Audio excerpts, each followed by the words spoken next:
Hello साथीहरु के छौ हालखबर। आफू त 1 वर्षदेखि गायब भइएको थियो। 1 वर्षदेखि गायब भएको थियो। सायद अब मेरो यो सन्डेदेखि हल्का हल्का धेरै पनि हैन थोरै आफूले प्रयास गरिसक्यो से भ्लग निकालौँ कि भनेको विचार गर्दैछु। अब 1 वर्षसम्म म मेरै काममा बिजी थिएँ अनि त्यही भएर मैले त्यो मेरो रेगुलर भिडियो चाहिँ हाल्न पाइनँ हैन। अब सन्डेदेखि चाहिँ म अलिक कमब्याक गर्छु जस्तो लागिरहेछ। सन्डे मन्डेदेखि कहिले हुन्छ हैन। न्यू ठाउँमा जाने, न्यू ठाउँमा एक्सप्लोर गर्ने अनि ब्लग बनाउने सोचिरहेको छु क्या। म सोचिरहेको छु, त्यस्तै सोचिरहेको छु। मैले अब त्यो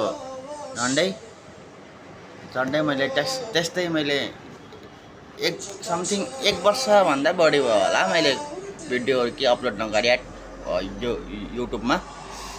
अब चाहिँ गर्छु। अब म सन्डेदेखि चाहिँ म प्राय अब हप्तामा एउटा दुईटा चाहिँ हाल्ने कोसिस चाहिँ म ट्राई गर्छु हैन। अब त्यतिखेर 1 वर्षसम्म चाहिँ म हल्का मेरै उयसमा बिजी थिएँ है।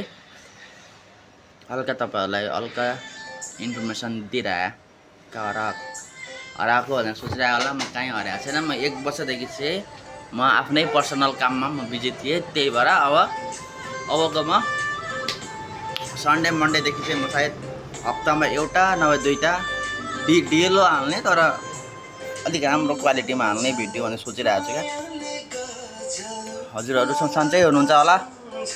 हजुरहरूले चिन्नुभयो होला मलाई। के भन्छ खास नाम चाहिँ अभिषेक बस्नेत हो मेरो। युट्युबमा चाहिँ मेरो समीर ब्लग छ। अब त्यो समीर ब्लग्सलाई म चेन्ज गरेर अब म त्यसलाई अभिषेक ब्लग्स राख्नु पर्यो भनेर सोचिरहेको छु हैन। साथी थियो मेरो अनि म त्यही सोचिरहेको छु। अब त्यसलाई अब खास नाम चाहिँ मेरो अभिषेक बस्नेत हो। मैले त उयसमा चाहिँ युट्युबमा चाहिँ समीर ब्लग्स राखेको छु। त्यसलाई हटाएर म ट्याक्कै अभिषेक ब्लग्स राख्छु भनेर सोचिरहेको छु। तर म प्रयास गरिरहेको छु मेरो नयाँ अलिक राम्रो भिडियो क्वालिटीहरू सबै थोक नयाँ बनाउन सोचिरहेको छु। अब त्यस्तै हो। अब 1 वर्षसम्म हराइएको थियो। अब हप्तामा एउटा दुईटा, धेरैमा धेरै भनेको दुईटा एउटा हाल्छु। तर अलिकति राम्रो ठाउँमा गएर अलिकति राम्रो एक्सप्लोर गरेर आफूले रिसर्च गरेर पहिले जस्तो बनाइन्छ त्यस्तो होइन।